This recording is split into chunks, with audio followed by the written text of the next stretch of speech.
Is it sticking out? God, it's massive. Today on XboxerBriefs, we're taking a look at what turn-of-the-century pop culture considered entertainment. It's MTV's Celebrity Deathmatch. Let's get it on!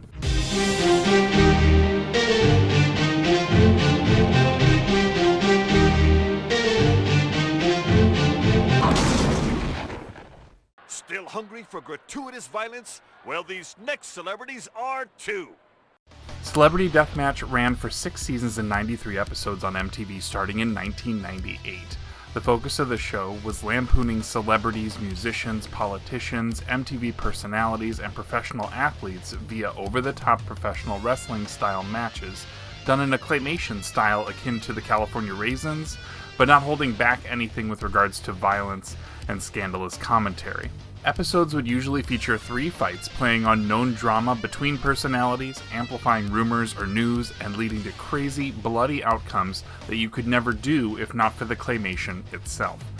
Matches would usually end with one of the fighters being killed. It is Celebrity Deathmatch. In October 2003, Big 8 Productions released the tie-in video game featuring 27 total fighters, including the likes of Carmen Electra, Marilyn Manson, Carrot Top, all 5 members of NSYNC, Mr. T, Jerry Springer, and Anna Nicole Smith. Looking at the roster through the lens of the era, these are reasonable inclusions, as most had already been featured on the show, and pitting them against each other, at least on paper, could make for some fun interactions. However, not only are some of these selections past their window of relevance, I'm looking at you, Miss Cleo, but others have faded into obscurity or have had other far more negative lights shined on them. Additionally, there are a handful of the unlockable characters which seem like wasted opportunities to bring in more real-life personalities. Like, why do we need the Wolfman, the Mummy, and Frankenstein, or this weird Mike Wazowski on crack, when we could have added another boy band group, perhaps an athlete in addition to Dennis Rodman, or even a mainstay from the show like Stone Cold Steve Austin.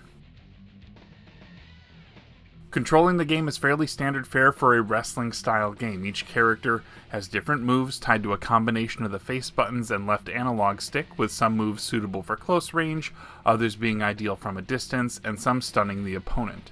The moves themselves, as they were on the show, are themed to the character. For example, Ron Jeremy has a lot of moves involving what appears to be a rubber chicken, or riding a banana at his opponent. Some of these moves can be comical the first couple of times you see it, but most matches can be won by simply button mashing and evading the opponent. Power-ups can come into play and can lead to early dismemberment, which complicates the fights, but aside from letting the opponent get more health, you really don't need to prioritize picking these up. Upon eliminating the opponent's health bar, you can execute a finishing move themed to your fighter.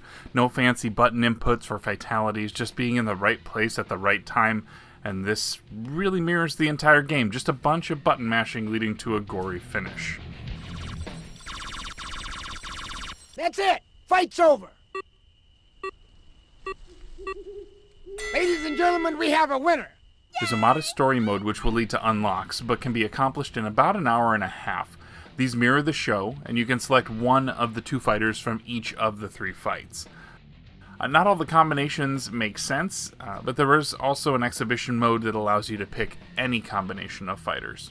The hosts, Nick and Johnny's voices, are really well done, and their commentary during the matches is comical as it was on the show. However, you'll find that after a few matches, you may start to run out of unique commentary.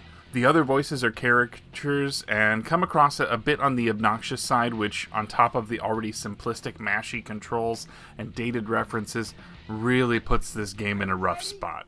1-800, I'm gonna kick your ass! I have a PhD in pain! Okay, let's get it on! While the concept of Celebrity Deathmatch could be fun, the execution here is mediocre at best. If you and a friend are in need of something to laugh at while intoxicated, this could certainly fit the bill, but it has very little depth beyond that. With a limited roster full of dated names that can be fully unlocked in an hour and a half, you can certainly find better alternatives for your time. If it's the novelty of reliving the MTV show that's your interest, then maybe it's worth a grab, but I wouldn't go out of your way to obtain this one. If you enjoyed this review, please like the video, be sure to subscribe and share it with somebody who may be missing out on some of the great games for the original Xbox. I also stream some of my recording sessions that I use for these videos live on Twitch, and a link to my channel can be found in the description below. Hope to see you in a chat sometime soon. That should about do it for today.